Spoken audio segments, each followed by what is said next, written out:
Thank you, sir. Do you think Utah, Colorado, Arizona, Arizona State, which would be referred to as the four corner schools, although I don't think those are the ones who are all coming, if they do, objectively add value to the Big 12, or is it pointless but just sounds nice? Oh, I think it definitely adds value. Now, you'd hope that those schools, especially, look, Utah is the one that's been successful recently, and they've won the Pac-12 the last 2 years. And Colorado, Arizona, Arizona State need to all get better at football for it to be better. Now, basketball-wise, Arizona, nothing to sneeze at there. They're fantastic classically. But if you're telling me that, you're going to add Deion Sanders to a conference, and it's about matchups, it's about TV, well, he's great TV no matter what. If you're going to put BYU and Utah as now a conference game, that adds a tremendous amount of value. Mm-hmm. Texas Tech versus Arizona State, if both those teams were good, I mean, that's a new rivalry you could have. I mean, same with Arizona. There are tons of things that give it value. And remember, I'll keep going back to this quote because I saw it in an article last week, and it really has stuck with me. Burke Magnus from ESPN said, yes, footprints are nice, but what they're trying to do and what conference expansion is about is creating the best television matchups.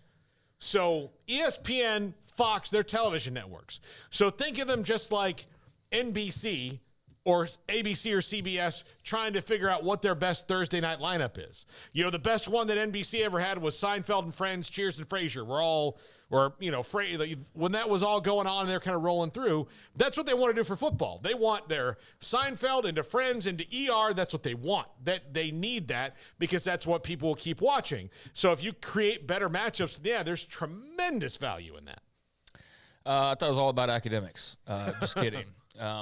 That question is most simply answered by, it creates value. Otherwise, it wouldn't be talked about as long as it's been talked about. So there's something to the fact that it's drawn out as far as it has, and that the Big 12 has stayed on the ready to scoop folks up if they're interested and if they're available. And right now they're not available. And that's the big question is what kind of availability might there be? And if there's none, then nothing's going to happen and everybody will go their separate ways and make the most of what they've got. But, I definitely think they add value. Otherwise, we would have just stomped those rumors out a long time ago. Brett Yormark could have moved on and saved everybody a lot of headlines and headaches and just said, no, we're cool where we are and we're, maybe at Gonzaga or something in basketball, but outside of that, we're good.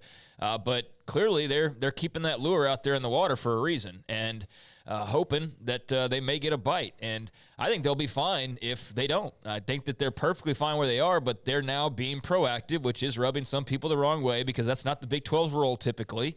But that is now what they are going to do, given that, I don't know, maybe they realized after the fourth time the conference nearly died of hey, we better probably change how we do things or we're going to be doing this over and over and over again for, the rest of our future until we don't have a future, which was very close to happening just a couple summers ago. So they responded with a big swing, as big as they could, and that's kind of their new attitude, and it's not going to be for everybody, but it's going to be for the benefit of the Big 12. So, I do think they add value. Now, to what extent? Is everybody going to be making $10 more million a piece? I don't think it's anything along those lines. I think that's where the problem lies is that, we don't know what the Pac-12 is discussing behind the scenes. That was another part of my talk earlier is if everybody of these athletic directors and these commissioners and the Pac-12 side of things keep hearing there's nothing going on, there's absolutely nothing to any of this and all that, and I know that, there clearly is because even the reporters that are on the other side, so to speak, are saying the exact same thing as the other. There are conversations, at least there's some discussion,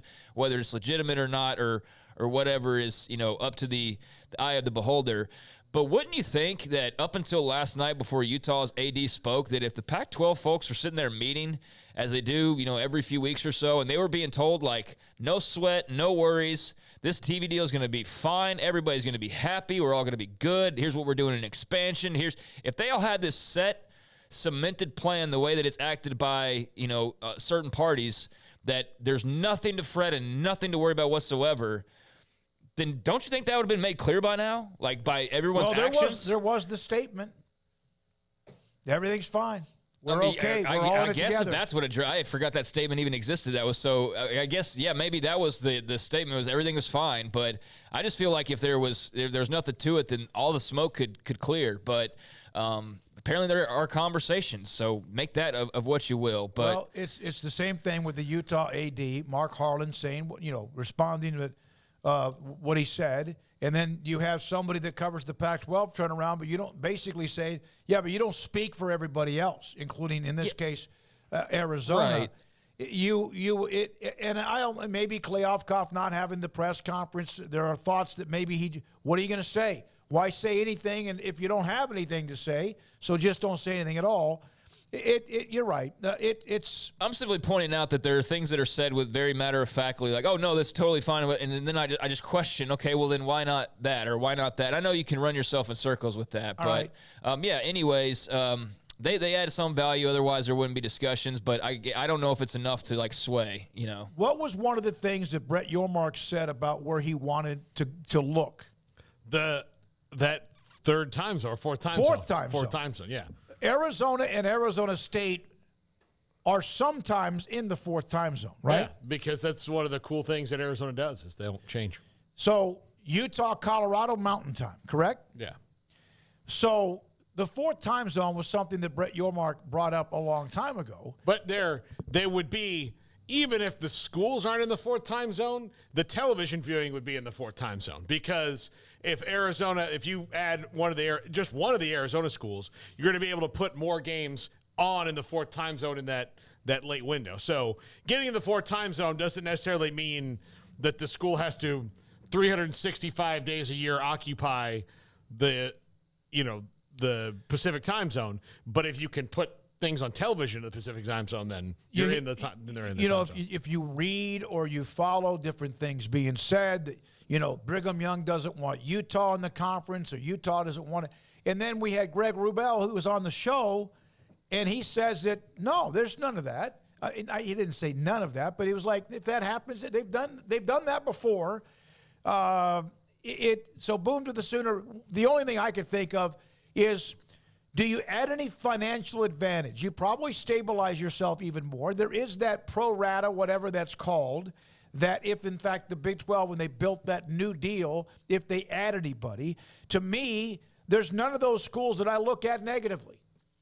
And I'm not one of those that wants to look at AAU or R1 or who has the highest grade point average. I'm looking at it as far as rivalries, regionality, and also how do you sit there and also protect either, let's say, for example, Brigham Young in the Mountain Time Zone, although Texas Tech might as well be Hawaii as far west as they are in many, many ways. So there we are. And some others had different parts of that, but I thought that one of the things for sure is that they're looking for that fourth time zone. Other than that, I don't know. And if none of them come, fine. The Big 12's fine, and that means also the Pac-12 is fine too. All right, Paul.